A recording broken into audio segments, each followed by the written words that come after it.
Hey guys, Kev here, and I want to do my first impressions, and I think I'm going to do a disassembly on the Artisan Cutlery Arion. This is a White Mountain Knives exclusive, and this is the mini Arion, sorry. And so far, this has become my new budget knife of the year. The Civivi Riffle was holding that title since, I don't know, in March or so. And nothing had really come along better. The Kaiser Sheepdog with the hole. I had the large one. I've heard the mini is good as well. People would probably argue that one with 154 cm steel and the hole, of course. But, you know, the detent was a little too strong on the one I had. It ended up having lock rock, and I ended up just returning it. I don't know. The giant size of that knife and everything, it just didn't really make too much sense for me. But I will say it's probably a very good knife, and I'm sure a lot of people like it. And this is a small knife. I mean, this is a 3.5-inch knife. Sorry, not 3.5. I just also got the Giant Mouse Ace Riv Urban EDC Supply Exclusive Stormtrooper Edition. Wow, it's a mouthful. A lot of exclusives here. And you can see, I mean, it's not that much bigger than that knife. I also have the Ferrum Forge Stinger. This one here is actually my Patreon giveaway knife for this month. I think I'm going to try to do that monthly, if I can.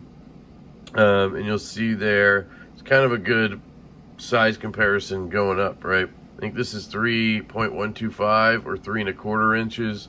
Then you have 3 inches, and then you have, I don't know, 2.5 inches on the Riv. Yeah, so there's a size comparison for you. You won't be seeing my bug out anymore for that because I sold it. Just never carried it. Oh, look at that. Man, I want to keep it. But I have my own, so it's okay. But anyway, sorry, let me just shift that a little bit. There we go. Let's get into it. Well, I guess first impressions. Dead centered. I love the micarta. Not the biggest fan of this like coral micarta, but I actually really like it on this knife. I love the fact that it has an inset liner lock. I love that it has nested liners, a matching backspacer, deep carry clip. I do wish it was reversible. That would be one thing I would ask for. This blade finish, man, this is a high satin. It's got fingerprints every time I touch it. I love that. I'm a satin guy. I'm a snob with satin. It's not really a hand satin. It's a belt satin, I guess, but it doesn't show. So they took it up to a high grit, which I really appreciate. The detent, guys, is absolute money. I don't know if you can hear it click, but it's just solid. The flick is perfect. It is kind of hard to thumb flick like you saw.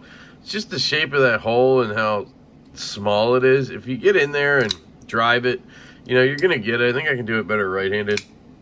I don't know why. Oh, you know why? Because there's a cutout. There you go. There's a cutout right here.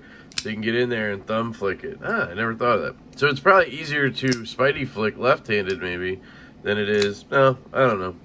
But the thumb flick's easier right-handed. You'll see here this is in AR RPM 9 steel. See that? AR RPM 9 serial number, and it is made in China, of course. Yeah. I really liked the full-size Arion. You can see my review on that. I got that in as a loaner from Mild-Mannered EDC. Shout out to Brad. And I liked everything about it except that it was right-handed and a frame lock. And because of that frame lock, it just made it so hard to flick left-handed.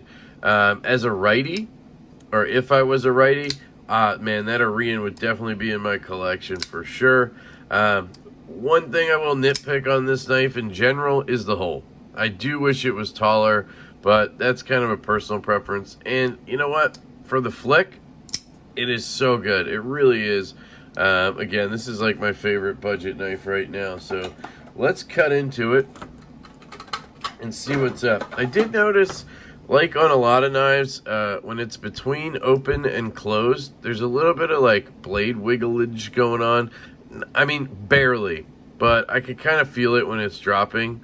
And like even my F5.5s have that, and that's why I use replacement bearings a lot of times.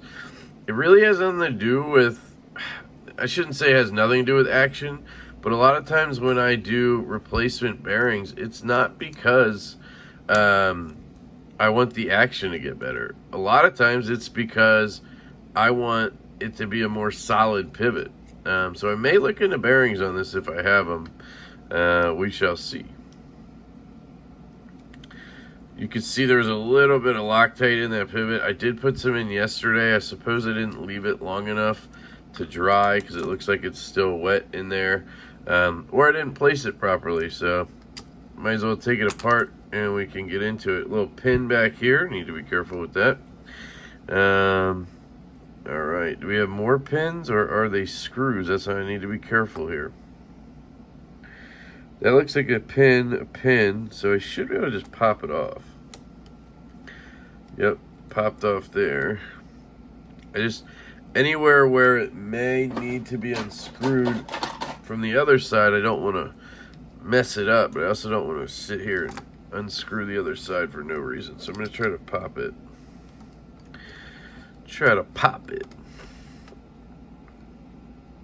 Yeah, it seems like it should come off. There we go. Then I can usually twist. It's the tiny bearings. Fuck. Ah, damn it, Artisan. Now, part of that is the action's going to be better because they use the tiny bearings. Stop pin, need to be careful. Don't want to mix those up. Here's your D-shaped pivot, which is nice. Problem with a D-shaped pivot, and this is one thing I feel like nobody talks about. At least I never do. I always rave about wanting D-shaped pivots because I don't want a spinning pivot. And like Arion uses spinning pivots. Just because you have a D-shaped pivot does not mean it won't walk. I actually think pivots that are D-shaped walk more than pivots that aren't. So I'm not quite sure why we all ask for D-shaped pivots so much. Because Arion pivots stay put almost better than anything. And those are spinning. So, I don't know. We might need to check our priorities there. My issue with spinning pivots mostly comes down to two things. One, when they're used on a knife like a CKF and they don't have tooling on the other side. You can't have a D-shape. Like, that's a good reason to have a D-shaped pivot. Because you can then have a cool show side pivot, right? Without tooling on it. But like, if you do a spinning pivot and then don't put tooling on the other side, it makes it so frustrating on CKFs to take apart and put back together, and then you got to worry about it all the time. It just sucks. It really does. And my other reasoning is I hate when they use them on barrel spacers. When they use them in the back spacer and stuff like that. They use spinning barrels in these situations. And then you're trying to get the screw out, and it's spinning in there, and then you get it out of one side, but it won't come out the other side because it's Loctited in. Like, it's just a super pain in the butt. So, anyway, I don't think I have anything to replace these with, unless they're 3/16 bearings, which I don't think they are. I think they're actually bigger than that. Yeah, like, these are 3/16.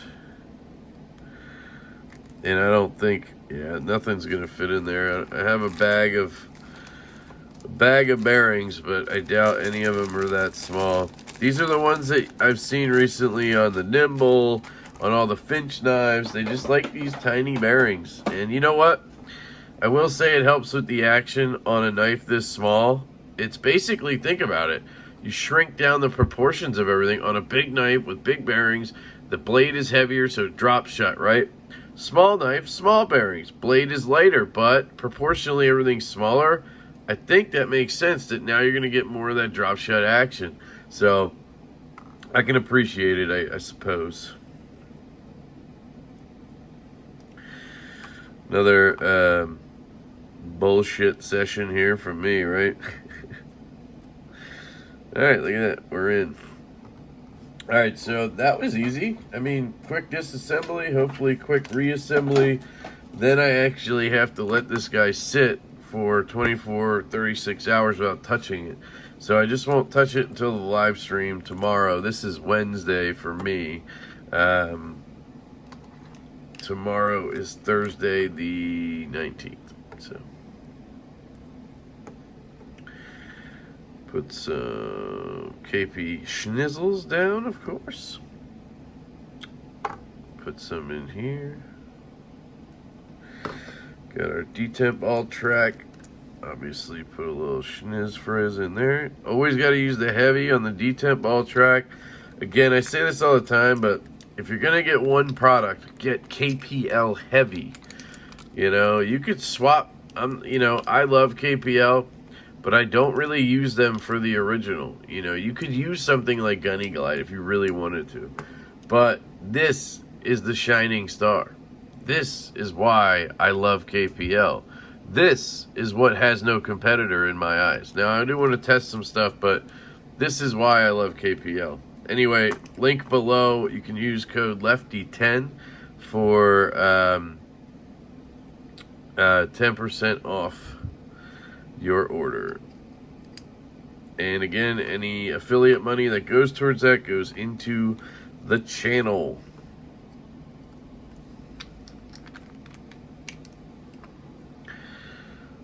Pop this bad boy on. Get our stop pin in. Very simple construction. I like it. Make sure the stop pin is seated correctly, because I recently had a snafu with the Tucson where I did not put that in properly and it caused some issues, and I thought it was the knife, but it was really me. I know. Who'd have thunk it? Who'd have thunk it? Me screw up? No. Come on. Freaking, I hate these tiny pieces of stuff, man. It's so annoying. I think, though, I can go through there. Yeah, can I? Oh, no, I don't even need to worry about that. Okay, hang on. Well, I do, because, hold on, I can stick it in this side and then it'll work somehow. We'll see. It's on.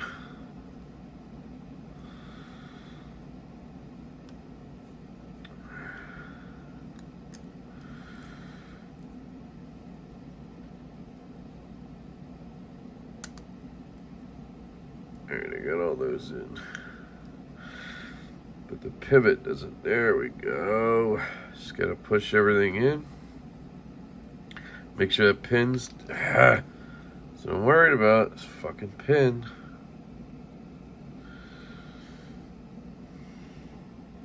Man, you need tiny ass fingers for this shit. Stay in your goddamn hole, you piece of shit. Okay, sorry.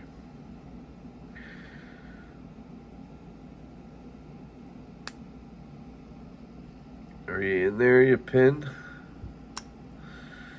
Alright, let me just start by putting this screw in. Am I missing a screw now? Uh-oh. Nope. I just don't. I'm hoping they're the same length. Yes, they are. Alright.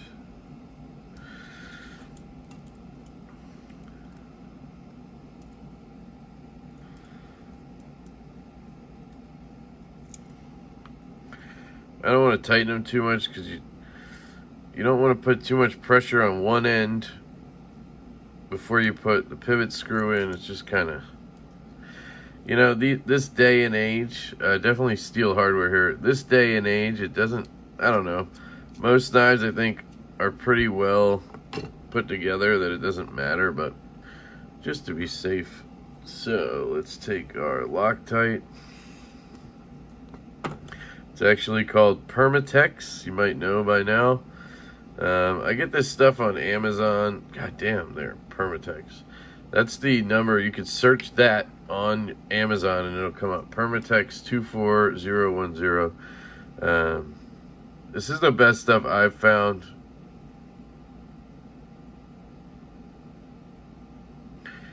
Just trying to get a little in the threads.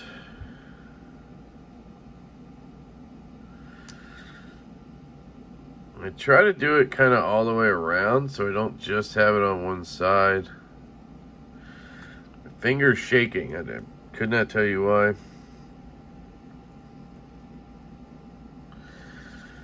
All right.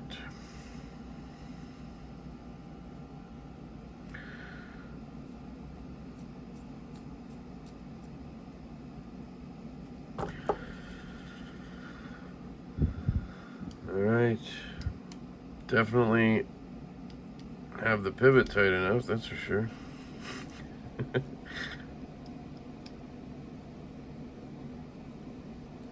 All right. Everything is tightened down. We are centered, but seemed like the action was a little tight. Yeah.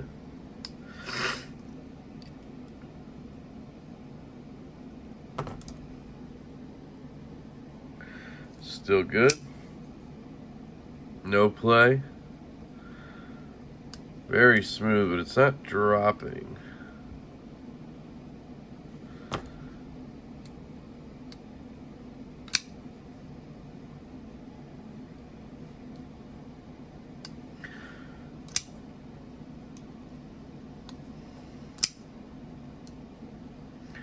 Very, very smooth, but